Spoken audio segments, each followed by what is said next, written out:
자, 오늘은 이 말씀을 가지고 여호와로 자기 하나님을 삼은 사람은 복이 있습니다.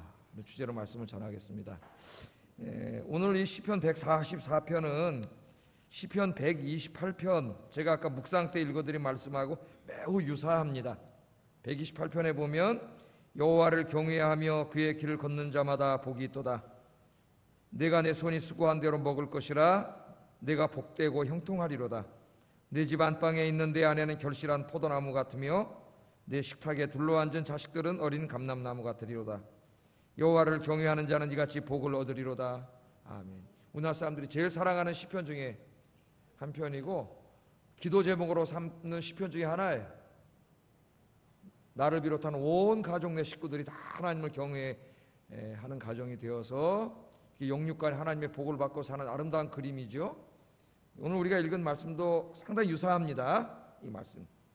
제가 이 말씀은 여호와로 자기 하나님을 삼은 사람은 복이 있다. 오늘 성경 말씀 그대로죠. 여호와로 자기 하나님을 삼은 사람은 복이 있다. 이렇게 있습니다. 12절에서 14절 말씀을 읽으면 하나님의 복을 받은 사람들의 아주 이상적인 삶의 모습이 한 폭의 이렇게 그림처럼 128편도 마찬가지고요. 그림으로 충분히 그릴 수 있는 모습입니다. 한 폭의 그림처럼 그렇게 아름답게 묘사되어 있습니다. 잘 보세요, 말씀을. 신앙과 인격이 아름답고 건강하게 성장한 딸과 아들이 집에 있습니다. 자식들에 대한 것이죠. 딸과 아들이 있는데 하나님 잘 믿고 신앙 안에서 잘 자라가지고 그 신앙과 인격이 훌륭한 아들과 딸이 있어요. 그 다음에 집을 보니까 온갖 곡식으로 가득 차 있는 곡간이 있습니다. 농사를 졌는데 농사가 잘 돼가지고 곡간이 가득 차 있어요. 또 들에는 풀을 뜯고 있는 천천만만의 가축들이 있습니다. 천천만만 가축을 했는데 잘 돼가지고 그 뜰에 그냥 그 사람의 가축이 쫙 있는 거죠. 우양이 뜰에 가득한 거예요. 그리고 사회적으로는 전쟁이 없는 평화로운 모습, 사람들의 기쁨이 가득한 모습, 그런 모습이 있습니다. 이거를 하나 그림을 그릴 수 있겠죠. 제가 설교 준비하면서 이렇게 저는 이렇게 그림을 못 그리니까 제가 제일 못하는 것 중에 하나가 뭐냐면 그림이에요. 운동 중에서는 수영을 제가 수영을 못하는 사람들이 잘 안 믿어요. 저는 물에 들어가면은 잘 안 나옵니다. 밑으로 들어가요. 그냥. 허기는 하는데 머리를 초박고 수영을 해요. 그래서 한 20m까지는 가요. 숨 참고.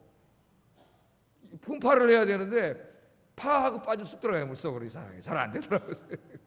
그래서 수영장 안 갑니다. 창피해가. 저는 운동은 또 자존심이 있는데 수영장 가면 그 여성분들이 제대로 수영을 배워가지고 얼마나 우아하게 수영을 하는지 난 팍팍팍팍팍 창피해서 안 가요. 그 다음 못하는 게 그림을 못 그려요. 제가 초등학교 다닐 때 제일 힘든 시간이 미술 시간이었어요.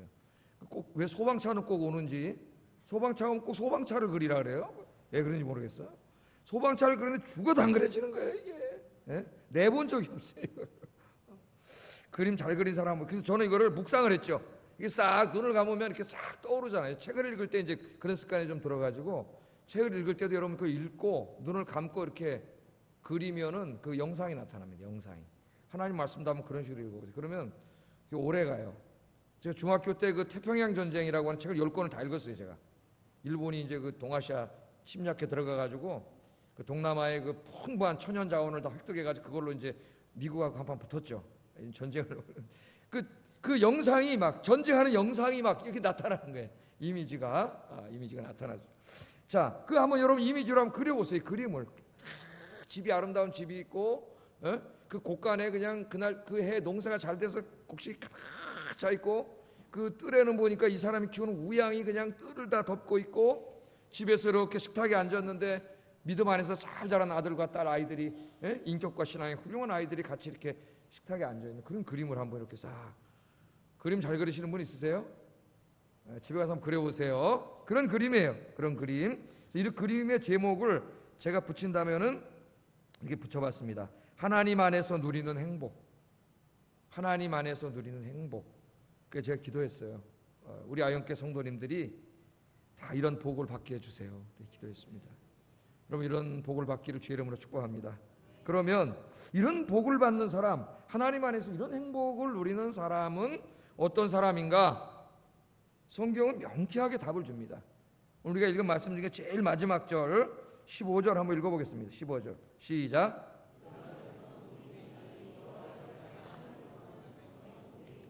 아멘. 누가 복이 있어요? 여호와를 자기 하나님으로 삼은 백성은 복이 있다. 이런 복을 받는다 그 말이에요. 이런 복을 받. 여호와로 자기 하나님을 삼은 사람. 여러분 맞습니까? 예? 여러분은 여호와를 여러분의 하나님으로 삼고 살고 있습니까? 아니면 돈을 나의 하나님으로 삼고 살고 있습니까? 권력을 하나님으로 삼고 있습니까? 아니면 세상을 즐기고 이런 쾌락을 하나님으로 삼고 있습니까? 요새 또 엄마 아빠들은 아이를 하나 둘밖에 안 낳아서 자식을 하나님으로 삼고 사는 사람도 있어요. 여러분은 야훼를 하나님으로 삼고 살기를 주의 이름으로 축복합니다. 여호와를 하나님으로 삼고 사는 건 어떻게 사는 거예요? 여호와 하나님이 여러분 인생의 가장 중요한 분이 되는 거죠. 여러분 인생의 가장 소중한 분이 되는 거고 여러분이 가장 사랑하는 분이 되는 거예요. C.S. 루이스가 말했듯이 내가 가장 사랑하는 것, 내가 가장 소중히 여기는 것, 하루 24시간 항상 내 마음을 사로잡고 있는 것, 그것이 하나님이 아니면 그건 다 우상이라 그랬습니다. 우상. 잘 생각해 보세요. 여러분은 하나님을 섬기고 사세요? 하나님 아닌 다른 것을 섬기고 사세요? 오늘 성경은 분명히 말합니다. 그러니까 그런 사람은 어떻게 살아요? 하나님을 진실되게 섬기고 하나님께만 찬양과 경배와 예배를 드리죠. 그리고 하나님의 말씀을 사모하여 그 말씀을 늘 듣는 일에 힘쓰고 듣고 묵상하고 그 말씀대로 살려고 몸부림치는 거예요. 그게 뭐예요? 여호와를 나의 하나님으로 삼고 사는 사람이죠. 한마디로 말하면 여호와를 경외하는 자. 아까 시편 128편에는 여호와를 경외하는 자라 그랬죠. 여호와를 경외하는 자. 그런 사람이 이런 복을 받는다. 그런 사람에게 하나님께서 이런 복을 주신다. 이 복받은 그 그림, 그 가정의 모습이 너무 아름다워서 이 공동번역이라고 있습니다. 성경의 공동번역. 우리 개신교와 카톨릭이 공동으로 번역한 성경인데 이 번역에는 시적인 이 리듬을 잘 살려가지고 이렇게 번역을 했어요. 한번 읽어보겠습니다. 시작. 참으로 복스러워라. 혹시 좀 들어오죠? 아, 복스러워라. 야훼를 하나님으로 모시고 사는 이 백성. 참으로 복스러워라. 원래 좀 이런 식으로 번역을 해야 시기 때문에 우리는 이게 다 산문같이 번역을 했어요. 시편을. 시잖아요. 시. 좀 이것도 이렇게 좀 시처럼 이렇게 좀 잘 만들어놔야 돼요. 아, 복스러워라. 야훼를 하나님으로 모시는 이 백성. 참으로 복스러워라. 여러분의 가정이 이렇게 되기를 바랍니다. 지금도 그런 가정이겠지만 더욱더 이걸 가슴에 품고 여러분 사셔서 여러분 자녀들 또 그 손주들 대대손손이 이런 영육간의 복을 받기를 주의 이름으로 축복합니다. 자, 그럼 한번 본문으로 들어가 보겠어요. 첫째, 여호와를 하나님으로 섬기고 그분만을 예배하고 그 말씀에만 순종하고 사는 사람은 첫째 하나님 복을 주시는데 첫 번째 복이 이 자식들의 복으로 나옵니다. 자식들의 복. 12절 한번 읽어볼까요? 12절 읽어보겠습니다. 시작.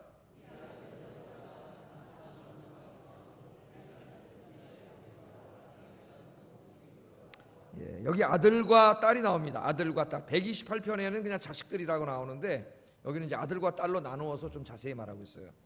우리 아들들은 어리다가 장성한 나무들 같다. 이렇게 말합니다. 여러분, 저 산에 나무를 심을 때 요새는 뭐 큰 나무도 갖다 심지만 주로 어떻게 조그만 묘목을 갖다 심잖아요. 제가 어렸을 때 살던 동네도 거기 이제 다 철거하고 밑쪽에는 아파트를 짓고 저 산 쪽에는 산을 만들었어요. 지금 산이 됐습니다. 그게 한 45년, 43년 그 정도 세월이 흘렀는데 거기 나무를 다 심어가지고 이렇게 산을 만들었죠. 근데 조그만 나무를 갖다 심잖아요. 그 조그만 나무는 잘 못 자라 죽을 확률이 있어요. 그래서 어떻게 합니까? 거기다 거름도 갖다 많이 주고 묘목도 해서 이렇게 이제 이렇게 세워놓고, 그죠? 어떤 거 막 링거도 맞춰요. 링거도 맞추고 그렇게 하죠. 근데 여기 그 조그만 나무가 어떻게 돼요? 잘 자라고 있는 거예요. 건강하고 실하게 잘 자라고 있는 모습입니다. 그러니까 자양분과 수분을 충분히 공급받으면 나무가 잘 자라죠. 쑥쑥쑥쑥 자랍니다. 자양분과 수분을 충분히 공급받아가지고 이 나무가 실하게 쑥쑥쑥쑥 자라고 있는 나무예요. 남산에 저는 좋아해서 남산을 가보는데 남산에 가보면 막 수백 년 된 나무, 큰 나무들이 있어요. 정말 그 나무는 그 나무 하나가 아니에요. 그 나무는 그 나무 하나가 숲입니다. 여러분 나무를 가만히 보세요. 나무가 하나가 있죠. 올라가다 가지가 막 갈라지잖아요. 여러 가지가 생기잖아요. 그 가지를 또 보세요. 그 가지 하나에 또 여러 가지가 막 올라가요. 그럼 또 조그만 가지를 또 보세요. 그 가지 하나에 또 여러 가지가 막 올라가요. 그래서 실하게 자란 나무는 나무 하나가 아니에요. 그 나무 하나가 큰 숲을 이루고 있어요. 큰 거목이 된다고. 거목이. 그러니까 아직 다 자라진 않았지만 이 아이들이 거목으로 지금 자라고 있는 거죠. 여러분 자녀들이 그렇게 되길 원하시죠? 예? 예, 아멘 한 사람은 그렇게 될지어다. 아멘 한 사람. 이럴 때는 아멘을 딱 받아 먹어야 돼. 예? 아멘을. 자, 그래서 이 나무가 잘 자라는 거예요. 그러니까 이거는 뭘 보여주는 겁니까? 하나님의 말씀과 신앙 안에서 잘 건강하게 아들들이 자라는 모습. 그래서 그 신앙과 인격이 훌륭한 하나님의 형상으로 자라는 거예요. 제일 중요한 게 뭐야? 아이들이 신앙이에요. 신앙. 아이들이 하나님을 경외하는 아이로 자라는 거예요. 그 다음에 자라면서 아이들의 품성, 성품이, 인격이 훌륭하게 자라는 거예요. 요새 아이들을 보세요. 여러분 중학생, 고등학생 아이들 깜짝깜짝 놀라고 마음이 너무 아프죠. 우리 아이들은 왜 저렇게 됐지? 왜 저렇게 망가졌지?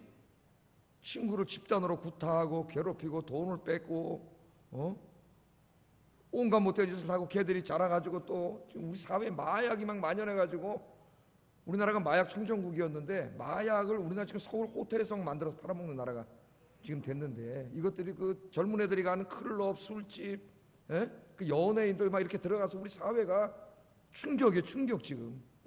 우리 사회 그렇게 됐어. 아이들을 보면. 근데 이 아이들이 그런 아이들이 아니라 아들들이 신앙 안에서 잘 자라가지고 신앙과 인격이 훌륭한 아이들로 그렇게 자라는 거예요. 또 딸들을 봅시다. 딸들은 어떻게 하고 있어요? 우리 딸들은 궁전의 양식대로 아름답게 다듬은 모퉁이 돌들과 같으며. 상당히 어렵네요. 여러분 이 세상에서 제일 아름다운 건물 어디 있어요? 옛날에는 다 궁궐이죠. 왕이 사는 곳. 지금 여러분 저 궁궐 창덕궁이나 경복궁 같은 데 가시면 그냥 이렇게 경치만 보고 오지 말고 그 창덕궁, 경복궁의 그 기둥 이런 담, 이 기와 얹은데 그런데 문양을 한번 보세요. 문양을. 정말 좀 깜짝깜짝 놀랍니다. 야, 사람의 그 능력이 예술성이 대단하다고 느껴요. 정말 아름다운 그 그림들과 조각들이 다 저걸 어떻게 다 했을까 그런 생각이 들어. 어떻게 다 했을까? 다 돼 있어요. 문양들이. 그런 걸 볼 줄 알아야 이제 아이로 눈만 보는 게 아니라 진짜 가서 역사적 여행을 하는 거예요. 역사 여행을 할 수 있는 거예요. 그런 걸 다 봐야. 그런데 지금 여기 보세요. 우리 딸들이 어떻게 한다고요? 궁전의 양식대로 조각을 하고 새겼으니까 얼마나 아름답겠습니까? 최고의 조각가들이 와서 화가들이 와서 했겠죠. 그 다듬은 모퉁이 돌과 같다는 거예요.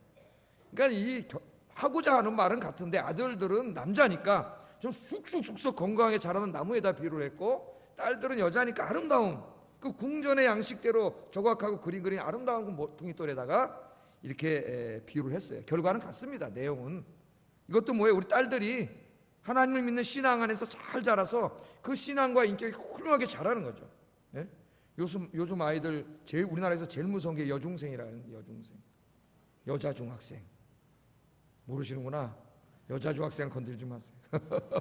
여자 중학생이 제일 무섭다 그래요. 우리 언니들이 요새 우리 아이들이 그렇게 자라는 게 아니라 잘 자라는 거죠. 그래서 이 유대인들은 이걸 어떻게 해석을 했냐면은 그 당시에 그 제사장의 아내가 되기에 부족함이 없는 그 당시에 제사장의 아내가 되려면 누가 보더라도 그 신앙과 인격이 훌륭하게 자라는 아이들이 누가 보더라도 눈에 띄는 아이 제사장의 아내가 될 만한 그런 아이들로 잘 아이들이 자라는 거예요.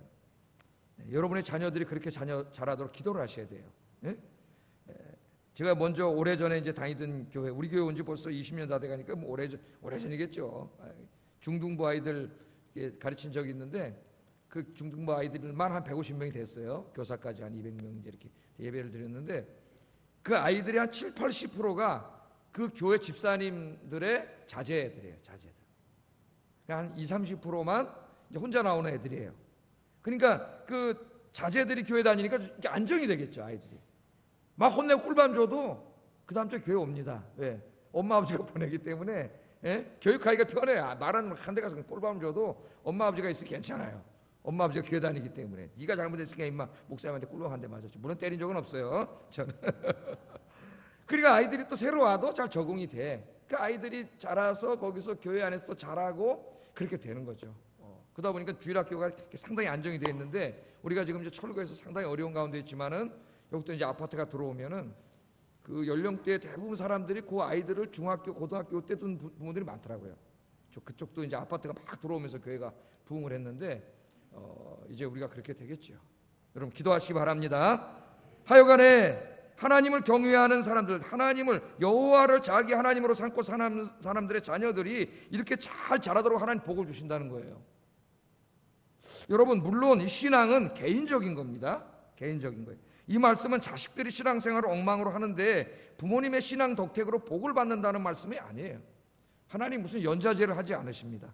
물론 성경에 가끔 읽어보면 하나님이 다윗을 기억해서 그 자손들이 굉장히 잘못했는데 조금 봐준 적은 있어요.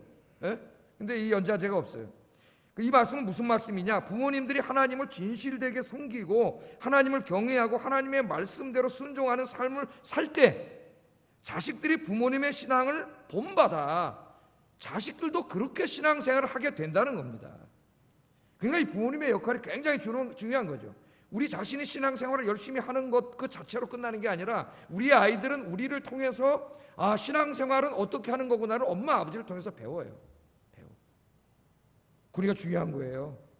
그래서 제가 새벽 기도할 때도 얘기했지만은 제일 무서운 게 자식이다. 자식. 제가 그런 얘기를 했습니다. 일부 때는 우리 애가 여기 앉아 있었는데 자식이 왜 무서워요? 저는 이제 목사잖아요. 우리 애는 이제 목사 딸이고, 저는 이제 저희 아버님이 목사님은 아니었기 때문에 목사 자녀는 아닙니다. 그러니까 목사 자녀로서의 자의식을 잘 몰라요. 우리 아버지가 좀 뭐 이렇게 잘못하셔도 뭐 사람이 그럴 수 있지 그렇지만 저는 목사다 보니까 이제 우리 딸이 보는 그 모든 도덕관이나 인품이나 이런 게 다르고, 아버지가 맨날 설교하는데 그렇게 안 살면은 아무 말도 걔는 안 하지만은 엄청나게 내가 못하면 돼. 어느 날 내가 조금 집에 잘못을 했다. 그러면 설교를 못해. 앞에서는 우리 집 사람 하도 그렇게 살아갖고 할 수 있는데 자식들 앞에서는 차마 못하는 거예요. 회개하지 않으면. 여러분도 마찬가지예요. 다 보고 있어요, 아이들이. 그러니까 만약에 우리가 주일날 뭐 바쁜 일 때문에 예배 안 드리고 빠지고 딴 데 갔어. 그럼 아이들이요 배웁니다. 그렇게 주일날 다 예배 드려야 되는 줄 알았는데 우리 엄마 아버지 보니까 바쁜 일이 있으면 빠지네. 바쁜 일이 있으면 주일날 빠져도 되는구나. 이렇게 학습을 해요. 굉장히 위험한 일이에요, 여러분. 삶으로 주일 성수를 보여주셔야 돼요. 제가 주일학교 다닐 때 이제 이 기도를 하면 애들이 기도를 하면 이제 막 다 떠듭니다. 눈 뜨고 애들이 막 떠들고 시끄러워요. 그럼 이제 선생님 한 분이 딱 일어나가지고 눈을 딱 뜨고 쫓아 떠드는 놈 꿀밤 주고 잡고 막 이렇게 이제 하는 선생님이 있어요. 원래 그렇게 하면 안 되는데, 저는 기도할 때 전혀 이제 벌 받을까봐 눈을 안 떴어요. 벌 받을까봐. 이제 계속 기도를 딱 시끄럽고 막 그러는데 어느 날 진짜 용기를 내 가지고 눈을 한번 무슨 일이 벌어지나 하도 시끄러서 싹 떠봤더니 선생님이 눈을 딱 뜨고 그냥 막 이러고 있더라고. 그래서 제가 그때 확신을 했습니다. 눈 떠도 벌 안 받는구나. 이 거짓말이 아니라 진짜예요. 기도할 때 눈 떠도 되는구나. 배웠어요. 차라리 선생님이 그 자리에서 그냥 눈을 감고 기도하고 있는 모습을 보여주는 것이 훨씬 더 훌륭한 기도라는 거예요. 그러니까 이것은 바로 그러한 모습을 보여줘요. 그러한 모습을. 물론 부모님들이 하나님을 잘 섬기는 가운데서도 우리 아이들이 잠깐 방황할 수 있습니다. 질풍노도의 시기를 거치면서 방황할 수도 있고, 또 대학에 가서 인문사회과학대학 공대를 들어가면서 믿지 않는 교수들의 사상을 받아들여가지고 잠깐 동안 무신론의 길을 가는 사람도 있어요. 우리나라 대학에 지금 인문사회과학을 들어가는 애들 중에 80% 이상이 대학에 가서 무신론자가 된다. 심각한 얘기입니다. 지금 심각한 일이에요. 기도해야 돼요. 정말 여러분 자녀들이 대학 가서 무신론자가 된다니까. 어느 날 갑자기 무신론자가 되는 게 아니에요. 조금씩 쌓여가는 거예요. 초등학교 4학년 때부터 과학을 배우면서 진화론을 배우면서 무신론자가 되기 때문에 여러분 엄청난 영적인 전쟁이 벌어져요. 부모님들이 관심을 가져야 돼요. 여기 대화도 많이 해야 되고 관심을 가져야 됩니다. 이게 부모님들이 아이들의 이런 영적인 부분에 관심을 잘 가져야 돼요. 자, 그래서 여러분 이 부모님들이 그렇게 이제 애들이 떠나지만 부모님들이 기도하면 언젠가는 반드시 하나님 앞에 돌아온다. 할렐루야. 예? 여러분이 하나님을 경외하고 살면 하나님 앞으로 돌아온다. 안 떠나고 참석도 계속 잘하면 최고 좋겠지만 방황할 수 있다는 거예요. 그러다 여러분이 끝까지 기도하면 하나님 앞으로 돌아와요. 제가 늘 얘기하는 게 어거스틴 같은 20세 2000년 기독교 2000년 역사에서 칼빈과 함께 가장 위대한 신학자라고 하는 어거스틴 같은 사람도 청년 때는 방황해가지고 많이 교 믿고 다니다가 술집에 술 먹다가 저 장려촌 가다 막 이런 애인데 엄마인 모니카가 그 아들을 위해서 안타깝게 눈물로 기도해서 결국 이 청이 돌아왔어요. 돌아와서 하나님 믿고 훌륭한 신학자가 됐다는 거 아닙니까? 그러니까 여러분 열심히 기도하세요. 네.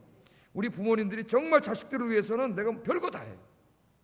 이것도 이제 제가 오래전에 우리 교회 얘기하면 뻔하잖아요. 다 알잖아요. 오래전에 다른 교회 다닐 때 교구 목사할 때 이제 신방을 갔는데 일산에 사시던 한 집사님이 대치동으로 이사를 가셔가지고 신방을 갔죠. 대치동 아파트를 제가 처음 들어가 봤어요. 그때 막 새로 진 아파트인데 좀 엄청나게 좋더라고. 그래서 잠깐 시험에 들었었습니다. 제가 목사님 잘 살더라고요. 물어봤더니 이게 집 얼마 주고 샀냐고 물어봤더니 아이 목사 이거 사실 전세로 왔다는 거예요. 전세. 그러면서 일산에 자기 집이었는데 그걸 팔고 전세로 대치동을 이사 갔는데 그것도 돈을 많이 보태가지고 전세로 이사 가. 못 갑니다 지금. 일산에 집 팔아봐야 지금 더 벌어졌어요. 격차가. 저거 팔아봐 가도 월세도 안 될걸요 지금. 거기 가서.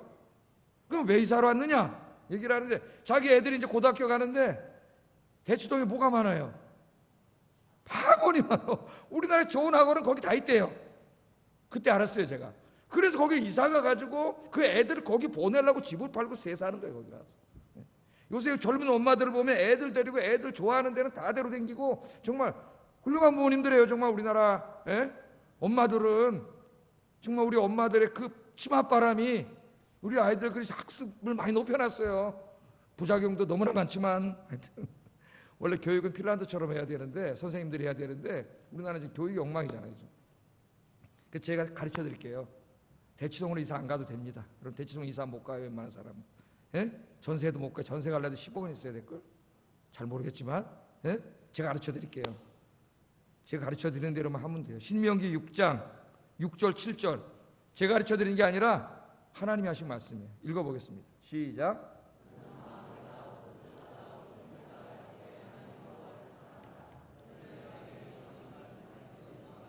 내 자녀에게 부지런히 가르치며 집에 앉았을 때에든지 길을 갈 때에든지 누웠을 때에든지 일어날 때에든지 이 말씀을 강론할 것이며.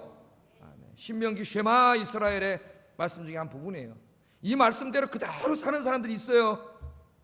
이스라엘 사람들입니다. 지금 이스라엘 사람들은 신명기 말씀을 애들 때 유치원 다닐 때 외우게 한다. 쉐마 이스라엘은 들으라 이스라엘아. 이스라엘 자녀들에게 가르치는 말씀이잖아요. 우리 아이들이 한국말도 안 되는 애들을 영어 가르친다고 돌아다닐 때 엄마들이 이 엄마들은 앉아서 성경을 가르쳐요. 잠언을 외우게 하고 신명기를 외우게 합니다. 이날 세계를 누가 쥐고 흔들까요 지금? 유대인이 흔들고 있어요. 유대인이. 미국의 월가에 가면은 유대인의 축제일에 일주일 동안 미국 학교가 다 놉니다. 왜 그럴까요? 월가의 중요한 사람들이 다 사장님들 다 누구예요? 유대인이에요. 여러분이 이 알만한 기업의 다 CEO들은 유대인이고 미국 가서 사업하려면은 유대인하고 불편하면은 사업 망해요. 왜? 유대인들이 유통을 다 꽉 잡고 있어요. 미국의 아이비리그 저 동쪽에 있는 10개 유명 대학에 여러분 왜 여러분 그 시험을 봐가지고 골라서 들여보내는지 아세요? 내버려두면 유대인들이 다 합격한대요. 비교가 안 돼, 비교가. 하나님 말씀. 우리가 잘 생각을 해야 돼. 자, 이게 뭐라 그랬어요? 너는 마음을 다하고 뜻을 다하고 힘을 다하여 네 하나님 여호와를 사랑하라. 누가? 네가. 내가 먼저. 부모님들이 먼저. 뭘 아이들에게 가르치려고 하지 말고 먼저 마음을 다하고 뜻을 다하고 힘을 다하여 네 하나님 여호와를 사랑하시기를 주의 이름으로 축복합니다. 그 자체가 이미 교육이에요. 여러분이 이렇게 사는 게. 내가 네게 명하는 이 말씀을 너는 마음에 새기라. 누가? 네가 그렇게 하라는 거예요. 내가, 부모가 먼저 하나님을 경외하고 그 말씀을 가슴에 새겨서 그렇게 살면 자식들이 본다 이거예요. 자식들은 본대로 하는 거예요. 그대로 하는 거예요. 그대로. 그렇게 보여준 다음에 그 다음에 교육이 나와요. 그 다음에 교육이. 그 다음에 뭐라고요? 네 자녀에게 부지런히 가르치고 집에 앉았을 때든지 길에 갈 때든지 누워있을 때든지 일어날 때든지 이 말씀을 강론해라. 그 아이가 하나님을 경외하는 아이로 자라도록 가르치라는 거예요. 부모가 안 하면서 자식들에게 얘기해봐야 엄마 아빠도 안 하면서 애들이 그래요. 자기도 안 하면서 그렇게 얘기를 한다. 아이들을 그렇게 가르치라는, 그럼 아이들이 훌륭해져요. 다른 거 안 해도. 물론 아이들 교육도 시켜야 됩니다. 교육하지 말라는 게 아니에요. 이게 제일 중요한 건데 이 제일 중요한 거를 제일 하찮게 여기는 게 한심한 거예요. 이게 문제예요, 여러분. 우리 영화보 애기 나면은 옛날에는 그 베네 쪼가리 사줬는데 목사가 이제 베네 쪼가리밖에 몰라가지고 애들 베네 쪼가리 사주라 했더니 우리 집사람이 바꿨더라고요. 어린이 성경을. 하여튼 목사보다 훌륭해 사모가. 어린이 성경 딱 사줘가지고 그 사주면 이제 엄마 읽어주라고, 아이들 잘할 때. 자기가 읽어줬거든. 한 3번씩 애들 읽어줬기 때문에 자기가 했기 때문에 아는 거예요. 아이들 어려서부터 성경 읽어주라고, 말씀대로 잘하라고. 그런 아이들이 이 하나님 앞에 신앙과 인격이 훌륭한 아이로, 아름다운 아이로 쑥쑥쑥쑥 자라가지고 하나님 앞에 크게 쓰임받는 아이가 된단 말이에요. 세상적으로 성공하고 출세하고 그건 뭐 이렇게 중요하지 않아요. 다 자기가 일터와 직장을 가지고 교회 와서 섬기면서 하나님을 열심히 하고 주일학 교사도 하고 성가대도 하고, 이게 하나님 앞에 훌륭한 거예요. 뭐 저기 성공해가지고 뭐 저기 갑자기 청와대 갔자 5년밖에 안 되고 좀 이따 또 다 수갑 차고 감옥에 가고 다 그러더라고요. 하나님 사랑하는 사람은 그러지 않죠. 여러분이 이런 복을 받길 주의 이름으로 축복합니다. 두 번째, 하나님을, 여호와를 자기 하나님으로 삼은 사람은 하는 일에, 여러분 생업의 터전에 복을 주신다 그랬어요. 13절 읽어보겠습니다. 13절 시작.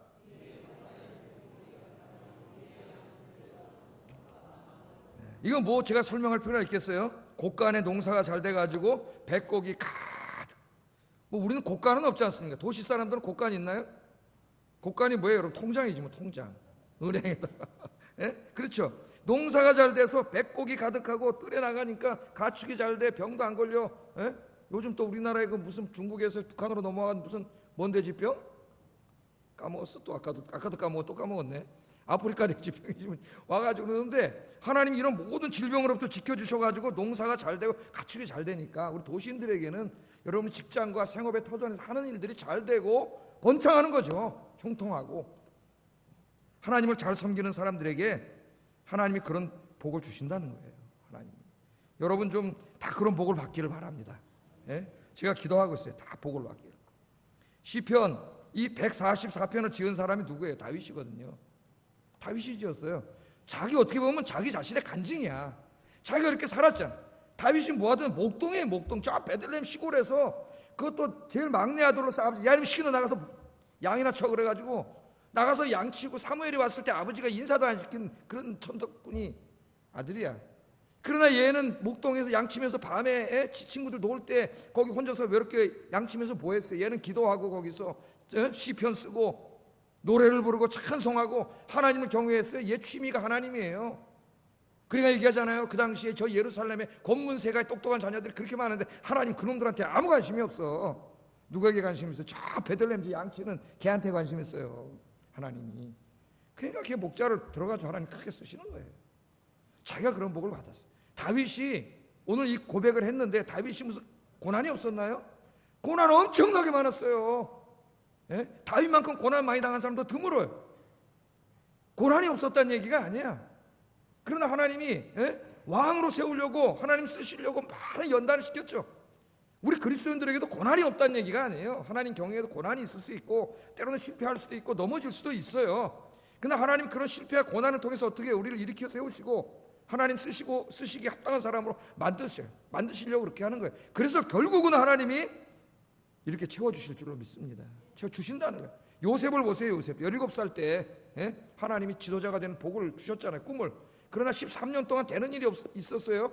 13년 동안 노예를 끌려가 또 거기서 열심히 하나님 경외하고 여인의 유혹도 물리치고 살았는데 또 감옥에 들어가 13년 동안 그렇게 했어요. 고난과 연단이 많았어요. 그러나 결국 어떻게 했습니까? 하나님 요셉을 거기서 끄집어내셔서 그 꿈을 이루어주시고 하나님 일에 쓰게 하셨잖아요. 복을 주셨죠. 우리 주일날 오후에 공부했던 룻도 마찬가지죠. 과부가 돼가지고 시어머니가 야 너 이제 네 친정집에 가서 시집새로 가서 행복하게 살아라. 그때 룻이 뭐라 그랬어요? 나 안 가겠습니다 어머니. 내 이제부터 어머니 쫓아가는데 어머니의 백성이 내 백성이 되고 어머니의 하나님이 나의 하나님이 될 겁니다. 친정집으로 돌아가서 새 시집 갔으면 인간적으로 잘 살 수 있었죠. 그러나 이방신을 섬겨야 되겠죠. 나는 이제 가난하게 살아도 어머니 따라가서 하나님 섬기는 땅, 거룩한 땅에 가서 하나님 예배하며 살겠습니다. 그러고 룻이 돌아왔잖아요. 와서 한 게 뭐 있어요? 이삭 주웠지. 이삭. 그 동량이야, 동량. 그렇게 왔으면 하나님 무슨 큰 로또라도 맡겨줘야 될 것 같은데 열심히 살았죠, 그냥. 근데 하나님 거기서 복을 주셨잖아요. 보아스를 만나게 하시고 큰 복을 하나님 주시지 않습니까? 예? 다니엘도 마찬가지잖아요. 고등학생 정도 되는 애들, 예? 나라가 망해가지고 바벨론으로 끌려가는데, 다 젊은 애들 볼모로 끌려가는데, 이 네 놈 다니엘, 사드락, 메삭, 아벳느고 고등학교 다니는 애들이, 예? 엄마랑 가족이랑 헤어져서 끌려가는데 뭐 어떻게 했어요? 그런데 네 놈이 뭐라 그래? 넷이 모여서, 야, 우리 끌려가지만은 그 땅에 가서 바벨론 종교와 문화에 절대 동화되지 말고 여호와 하나님만 섬기며 살자. 고등학교 다니는 4명이 그렇게 애들이 하나님 앞에 결심을 하고 거기 끌려가서 왕의 진미도 거절하고, 예? 다니엘 같은 사람 보세요. 하루에 3번씩 기도했어요. 그때부터 새벽, 점심, 밤 기도. 하나님 앞에 총리가 돼서, 어려서 끌려갔을 때부터 총리가 돼서 바쁠 때까지 3번씩 기도했잖아요. 다니엘. 하나님 어떻게 하셨어요? 하나님 복을 주셔서 한 놈은 총리가 되고 세 놈은 장관이 되고 하나님의 구속사에 크게 쓰임받게 된 줄로 믿습니다. 네, 우리 지금 아이들, 우리 보면 뭐 지금 영아부, 유치부 아이들이 많이 와가지고 하여튼 저랑 굉장히 친해요. 예? 제가 이 스승의 날 선물까지 받았어요. 유치부 아이에게. 지가 써갖고 왔어요. 목사님 젤리 주셔서 감사합니다. 물론 엄마가 사줬겠지. 젤리 주셔서 감사. 젤리 준다. 그 한 30명 제가 젤리를 주는데, 예? 걔네들 하여튼 내가 기도하고 있어요. 하여튼 걔네들이 어떻게 자랄지 궁금해요. 하나님 앞에 이렇게 자랄 줄 믿습니다. 여러분 기도하세요. 앞으로 우리 교회에서 양육하는 모든 아이들이 이렇게 자라고 또 그 가족들이 다 복을 받을 수 있도록 기도하시기를 주의 이름으로 축복합니다. 자, 그 다음에 3번째. 벌써 50분이 됐어요, 시간이. 3번째는 뭐냐? 전쟁이 없게 하시고 평화와 기쁨이 가득하게 하신다고 약속하셨어요. 14절 읽어보겠습니다. 시작.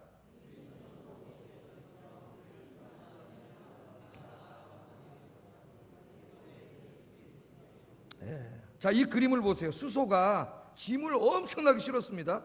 그리고 거리를 다녀요. 예? 그리고 또 뭐라 그래요? 거리를 다닌다는 건 뭐 전쟁이 없고 안전하다는 거예요. 평화와 번영이 이루어졌다는 걸 보여줍니다, 이 그림이. 그리고 일어나 우리가 나아가 막는 일도 없고 치는 일도 없고 뭐 하는 거? 침노하는 일도 없고 전쟁이 없는 거죠. 전쟁이 없는 거예요. 하나님이 그런 복을 주신다, 복을 주신다, 그렇게 이야기하고 있습니다. 자, 이것은 개인에게 적용할 수도 있고 우리나라에 적용할 수도 있어요. 제가 늘 말하지만 하나님을 경외하는 사람에게도 환난과 핍박이 올 수 있습니다. 전혀 없다 그런 얘기가 아니에요. 하나님 특별한 뜻에 의해서 하나님을 잘 섬기는 경건한 사람도 가난하게 살 수도 있고 그럴 수 있어요. 바울 같은 사람은 하나님 안 믿었으면 얼마든지 잘 살 수 있는데 하나님 믿어서 평생 고생만 하다가 순교한 사람이에요. 하나님 특별한 뜻에 따라 그렇게 할 수도 있어요. 그러나 일반적으로 하나님께서는 하나님을 섬기는 사람들에게 이러한 복을 주십니다. 아멘도 안 하셔요? 네? 자, 여기 보세요. 특별히 우리를 침노하는 일이나 우리가 나아가 막는 일이 없다, 이 말씀에 주목해야 돼요. 여러분 이스라엘 역사를 보세요. 전쟁이 엄청나게 많은 나라예요. 읽어보면. 그런데 이 이스라엘 사람들이 하나님을 잘 섬기고 진짜 여호와를 하나님으로 섬기고 살 때는 전쟁이 있어도 다 이기게 하시고, 특히 다윗과 같은 사람이 왕이 됐을 때는 주변의 민족들이 다 납작 엎드려가지고 조공을 바쳤어요. 하나님께 복을 주셨어요. 그러나 우리 요즘 아침에 열왕기서를 읽고 있는데 다윗 이후에 솔로몬 이후에 이제 죄 짓고 살 때는 어떻게 해요? 계속 주변 민족들이 쳐들어와서 전쟁이 끊임없어요. 전쟁이 나면 어떻게 됩니까? 가장들이 전쟁터에 나가 죽어요. 집안의 큰 아들들이 전쟁터에 나가 죽어요. 우리가 말이 전쟁이지, 전쟁이 일어나면 쑥대밭이 되는 거예요. 나라가. 우리나라 전쟁이 일어나면 어떻게 되겠어요, 여러분? 네? 이 싸는 게 다 무너지는 거예요. 자, 그런데 하나님을 잘 섬길 때는 하나님 막아주시지만 하나님을 섬기지 않고 우상 숭배하고 죄 짓고 살 때는 계속 쳐들어와요, 아침에. 그래서 다 어려워지고 망하는 역사를 보여줍니다. 네? 우리 역사도 한번 생각해 보세요. 우리 역사 여러분, 지금 전쟁이 있어요, 없어요? 없어요. 제가 57살인데 전쟁을 모릅니다. 53년도에 휴전한 이후에 67세가 되셨을 거예요. 그때 태어나신 분들이. 정장로님은 그때 죄송하지만은 안 태어나셨어요. 전쟁을 모르셨어요. 그러니까 정영장로님도 전쟁을 모르세요. 우리 민족이 999번의 외침을 당했다 그러지 않습니까? 그러니까 전쟁이 없으면 안 되는 거죠. 북한에 적이 있는데 지금 저 이북에 미사일을 잔뜩 끼워놓고 핵무기 수십 개를 갖다 놓고 지금 맨날 협박을 하고 있는데 전쟁이 일어나야 되는데 전쟁이 일어나지 않아. 왜 안 일어났을까요? 우리가 잘해서 그랬을까요? 하나님 지켜주신 거예요. 우리 엄마 아버지들은 정말 기도를 엄청나게 많이 한 세대예요. 제가 늘 말하지만 저희가 엄마 아버지들이 열심히 일하셔가지고 그 경제적인 복도 우리가 누리지만은 정말 더 큰 복이 뭐냐면 우리 어머니 아버지가 기도하신 거예요. 기도. 그래서 어머니 아버지가 예수 비를 안 믿으셨다 하더라도 옆에 있는 분이 어머니 아버지가 기도하셔서 여러분 이렇게 잘 된 줄 믿습니다. 정말 기도 많이 하셨어요. 우리 어머니 아버지 때도 보면 애기 하나 업고 하나 손에 들고 요새는 애기 하나만 있어도 엄마들이 쫄쫄쫄쫄쫄 애기 하나 묶여가지고 옛날 엄마들은 애기 하나 업고 요쪽 손에 들고 요쪽 손에 붙잡고 와서 전화기도 해요. 기도를 또 잠은 애기 눕혀놓고 그렇게 하나님 부르셨기 때문에 하나님이 다 막아주시고 이 나라 잘 되게 하신 거예요. 여러분 이 나라 정치 꼬라지라면 안 되는데 보세요. 꼴을 제대로 정치인들이 뭐 한 게 있어요. 이 땅에 지금에 이르기까지 우리 열왕기서를 공부하지만 열왕기서가 주는 교훈이 뭔지 아십니까? 정치는 다 쓰잘데기 없는 거예요. 정치는 거기에 소망이 없는 거예요. 그 권력 그 왕이 계속 바뀌고 해봐야 뭐가 바뀌어요? 나중에 열왕기가 다 읽으면 망합니다. 이스라엘이 망해. 그 왕 믿고 정치 믿고 이렇게 살다 다 망해요. 누구 믿고 살아야 되는데? 하나님 믿고 살아야 되는데 하나님 믿고 살아야 되는데 여러분 하나님 여호와를 여러분 하나님으로 믿고 사시기를 주의 이름으로 축복합니다. 정말 옛날엔 나라와 민족으로 기도하는 분들이 많았고요. 지금도 나라와 민족으로 기도하는 분들이 많아요. 기도하는 분. 제가 오죽하면 신문에다 지도자 훌륭한 지도자가 좀 나오게 해달라고 기도했어요. 그 나라의 축복은 훌륭한 지도자가 나오는 거예요. 지도자들을 위해서 기도해야 됩니다. 우리가 키우는 자녀들 중에서도 꼭 대통령만 지도자가 아니라 각 분야에 훌륭한 지도자들이 많이 나올 수 있도록 그게 다 하나님 주시는 복이에요. 하나님 주시는 복. 우리가 아무리 노력해도 저쪽이 핵무기를 20몇 개 가지고 있다 그러는데 동해안으로 쏘다가 삑 서울로 오면은 요거 3초도 안 걸려요. 그런데 제가 포병 출신이에요. 저는 손으로 돌리는 이 옛날 포인데 이거 착빵 다 죽습니다. 불바다예요. 그러나 나는 두렵지 않아요. 왜 안 두려우냐? 하나님 믿기 때문에 안 들어요. 여러분 기도하는 사람이요 그 나라의 국방력이에요. 여러분의 기도가 나라를 지키는 거예요. 기도하는 나라는 안 망해. 하나님 지켜주세요. 그래서 시편 127편 1, 2절 읽어보겠습니다. 시작.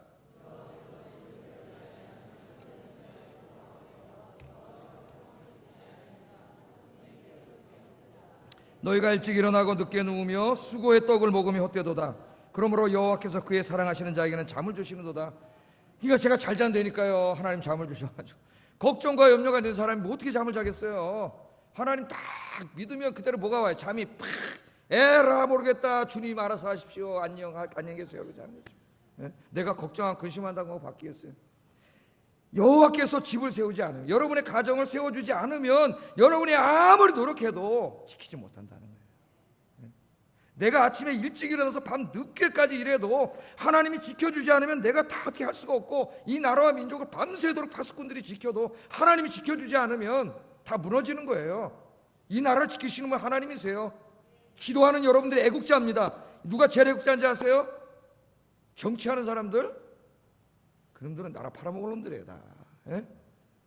기도하는 사람 애국자예요. 기도하는 사람. 여러분 나라와 민족을 위해서 많이 기도하시기를 주의 이름으로 축복합니다. 우리가 이렇게 하나님 앞으로 돌아와서 하나님 잘 섬기고 하나님 말씀에 순종하는 삶을 살면 여러분 개인에게나 나라와 민족에게나 하나님이 붙잡아 주신다. 하나님이. 성경의 가르침이에요. 시편 144편 다윗 시편이라 그랬죠? 이거 다윗의 간증이라 그랬어요. 다윗은 이 은혜를 누렸습니다. 어느 날 자기 인생을 되돌아보는 거죠. 이걸 다 누렸어요. 얼마나 감사한지 몰라요. 너무나 과분한 은혜. 나는 하나님 우리에게 주시는 은혜를 과분한 은혜라 그래요. 나 같은 놈에게 이렇게 제가 생각해 볼 때 나 같은 죄인에게 하나님 이 은혜를 베풀어 주신 게 정말 과분하다. 내가 과분한 은혜를 누리고 산다. 저는 그렇게 생각합니다. 오늘 다윗도 그렇게 생각했는지 오늘 3절 4절 올라가 보면 이렇게 감사 기도를 했어요. 같이 한번 읽어보겠습니다. 시작.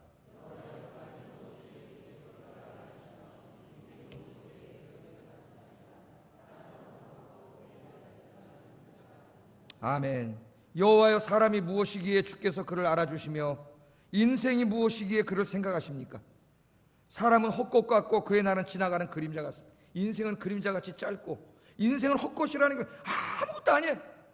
nothing이야, nothing. 하나님 앞에 먼지도 안 되는 아무것도 아닌 피조물인 인간을 하나님께서 어찌 이렇게 알아주시고 사랑하십니까?